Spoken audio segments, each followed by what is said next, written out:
Okay, we're back. We're getting ready to do the IV insert into my vein. So I'm going to go ahead. Tighten the tourniquet on here. We'll just tighten the tourniquet. Sorry, I'm holding the phone, so it makes it a little more difficult. Let me zoom out a little bit. Hold on just a second. Okay. You can use that hand if you need to. I'm putting my gloves on. Oh, that's fine. Thank you. I'm going to clean with alcohol. Okay, thank you.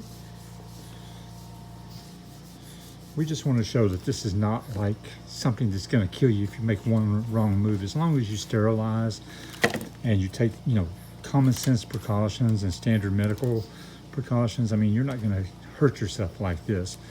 With the Huber needles going into a portacath, you have to really sterilize that central line. So here we go. Just kind of keep an eye on us. All right, you see, I don't even feel it because I've done this so many times. Take off the tourniquet.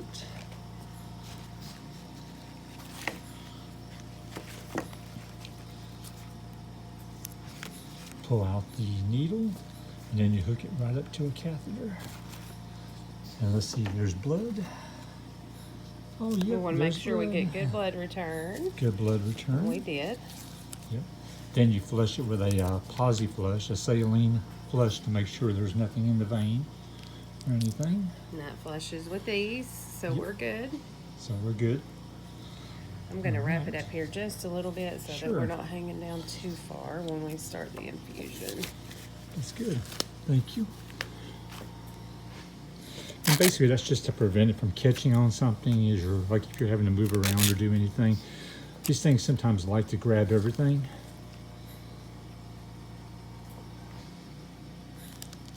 Here we go, piece of tape. All right, now we'll start mixing the drug here in a minute. Okay. Put the needle in your sharps container. Yep, and we're putting that in the sharps container.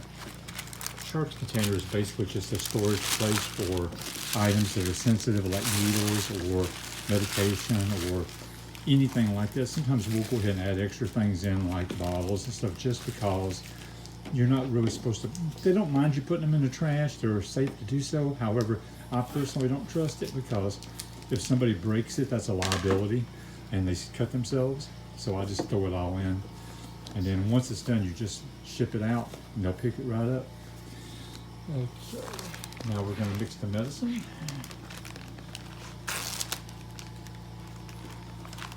To give us a nice little tubing out. Now there's multiple types of tubing you can use. This one is just a particular one, just has a bag and a tube, or what they call the IV administration set put together already. A lot of times they'll come individually. Get all that straightened out. And they're all pretty much the same, honestly. I mean, you can have a smaller bag, a big bag. You can have any bag. It's just you mainly want to make sure it's going to be enough volume to hold your medication you're going to be using. Okay, now let's see what we got. I'm not sure if John uses these or not. I typically don't use this piece right here. Sure. Normally, I know you can use it because it's a gravity tubing, but I don't think he does. He just goes right in through with the spike and just takes this as it. I think that's easier anyway, because that thing it allows us to filter it that way.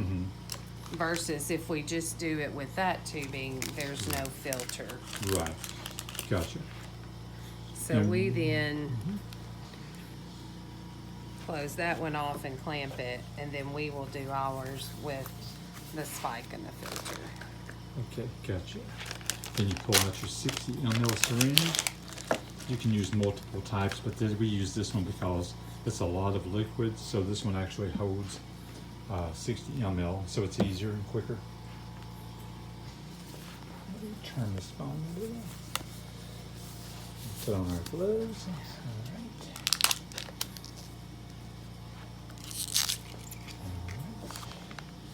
This is the filter that we use to filter the medication. Gotcha. And that's actually a filter and a spike as well, right? Which has a vent. Correct. We add the spike on here and then draw up the medication this way. Gotcha. The mini spikes are more or less actually a vented spike, the sterile. It's more or less, sometimes like whenever you try to pull medication through a filter needle, it's very hard because you're having to pull it through that needle. And also the fact that it's a vacuum container, especially with these glass bottles. That's why we use this. It just makes it easier. It's kind of like if you're having like a candy and you're pouring something out, if you stick a hole on the other side, it'll make it go quicker. All right. Gotcha. I go ahead and get as much as I can in this one syringe before I put it into the bag. Sure. That way you don't have to repeat yourself too many times on it, because it Right. is kind of a, I have 7 bottles, or I think it's 7 or maybe Yes. 6. So it, it takes a little bit longer, but it's just repeating to fill up the bag. These are actually just 16 gauge needles Uh-huh. that go on the end of the syringe. And this allows us to then, let's see, where's your alcohol? Alcohol. Did I forget the alcohol? Oh my goodness. Sorry about that. See, even experienced professionals, everybody kind of forgets something here and there, but we have it here. It's just sometimes we have to pull it out. If you need me to grab you a box, I can grab you a box. I don't see any in here, I'm sorry. Tell you what, hold on just a moment.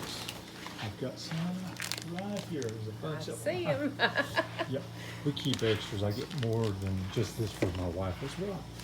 Here we go. Okay. Oh, Okay, so anytime before you inject into this, you want to clean it with some alcohol. gotcha. And that one port is the one that actually you inject into. Right, the one with the rubber stopper. This is where we'll access with the line. Gotcha. So the rubber stopper, you put it in and you can see the medicine running into it right now. And you can pretty much do this with any kind of medication. Like say if you have a patient that's dehydrated, or a patient that's having issues like when they do like a saline IV or anything like that. It's the same principle, right? And everything. Mm-hmm. Gotcha.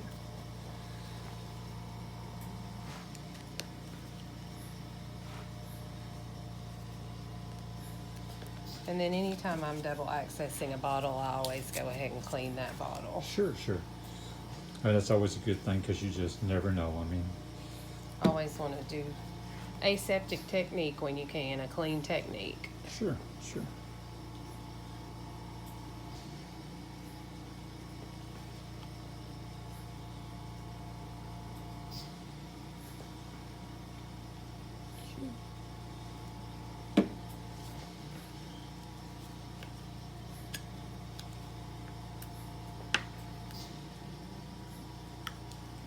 All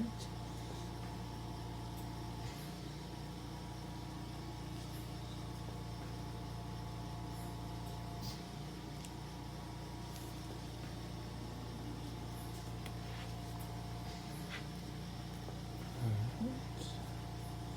And you just pop that off and put on the needle to inject it. Alright.